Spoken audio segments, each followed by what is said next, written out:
আমাকে ভাল লাগে না, এরা সব কি শুরু করেছে তো কি জানি। এই শুভ, তুই ঘরে যা। আসুন আসুন। আসুন আসুন, বসুন। এখানে বসতে আসিনি, ছেলেকে ডাকুন, কথা বলবো। দিদি, মেয়ে কি বলে? চুপ কর ছোট, এখন যুগ পাল্টে গেছে। এই শুভ, হ্যাঁ মা বলো। এই কথা বল।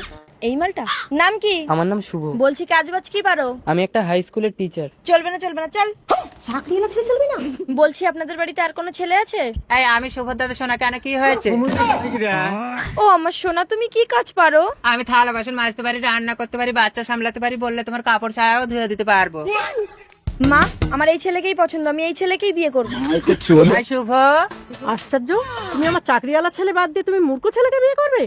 আমার চাকরিওয়ালা ছেলে লাগবে না, আমি অন্নপূর্ণা ভান্ডারের টাকা পাই, আমার এটা রান্না বান্না করার ছেলে লাগবে যে আমাকে শুয়ে শুয়ে খেতে দেবে। দেখেছিস শুভ, তোকে কতবার বলেছি তুই লেখাপড়া শিখিস না, তোর কপালে মেয়ে জুটবে না। এখন তুই হাট করে থাক। এসো বেবি। সত্যি আজকাল শিক্ষার কোনো মূল্য নেই।